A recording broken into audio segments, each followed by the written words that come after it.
Now we welcome Liza Fromer to City Pulse for the very first time. The new co-host of Breakfast Television is going to bring us a news serial that will help you socialize with confidence during the holiday season. Liza, take it away. And thank you. A lot of people can be intimidated at a formal dinner by that old puzzle of which fork to use. In this first installment of our three-part news serial, we're going to take a look at sorting out your silverware.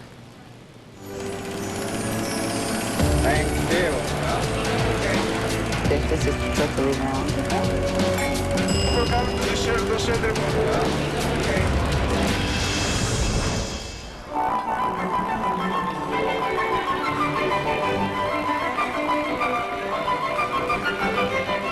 Imagine you're just about to sit down to an elaborate holiday dinner, and suddenly you're faced with more cutlery, plates, and dishes than you have in your entire kitchen. Don't break into a sweat. Don't swig down the lemon finger water in a panic. Believe it or not, this is not as hard as it looks. You start from the out, go in. And look what's in front of you. If it's a soup, obviously it's going to be a soup spoon. We're going to have salad. We're going to have fish. This is a typical fish knife and fish fork. And then we're going to have the main course. But don't think you can just hold your cutlery anyway. Apparently for the past 30 years or so, I've been doing it wrong. The way I teach children is you hold your knife and fork, you turn it around, and that's your cutting position. Now your finger is inside the allowed limit. There you go. Think you can just butter your bread? Better think again. A lot of people take the whole bun, if it's a bun, cut it in half, and then they butter the whole thing. It's really not very proper to do that, because then, of course, you have to bite in. You see the front teeth, the canine, the molars. I mean, no. What you do, what should be done is you take a tiny little bit of the bread, then you butter it, you eat it. And are elbows ever allowed on the table? And even if, what if I went to get and did this? No. Your elbow is on the table. Never elbow. No elbow.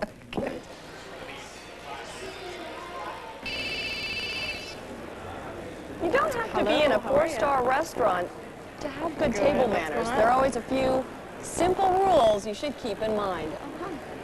Yeah, you should come over and have a drink here. I would not have my cell phone on. I would turn it off so that it doesn't ring 15 times. And most irritating when it goes ti-ti-ti-ti-ti-ti-ti-ti. I mean, really. And Beethoven's probably turning around in his grave, so that's very unkind. What about gum? You know you can't chew it at the table, but where do you put it? And this is probably not the best choice.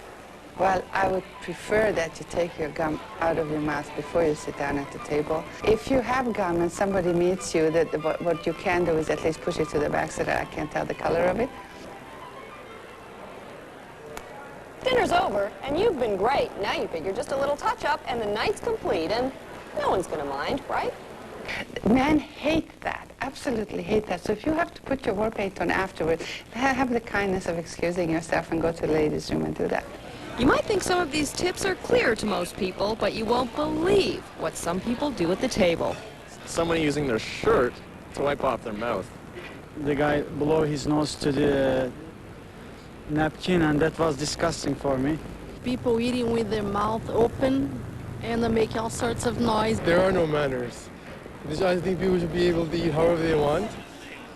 The final word. In part 2 tomorrow, we'll plunge into the murky waters of tipping etiquette. And Okay, Liza, a lot of people will be raising their glasses to each other during the holiday season. Are there any rules around toasting? There are a couple. Never toast before the host. You always wait for them. One that I didn't know, and no one has known that I've talked to, if you're clinking glasses with someone who's older than you have to keep your glass lower as a sign of respect. Never clink higher or equal to them. Wow. Yeah. And something you told me, you're never supposed to go to the washroom in the middle of dinner. Never. That would never work for me. That's what I know. Adeodata said, I said to her, what should I do? Where do I put my napkin? It's 3 hours long. You got to sip the water and sip it. Don't drink it fast. Okay, Liza, looking forward to tomorrow's installment. Gordon, back to you.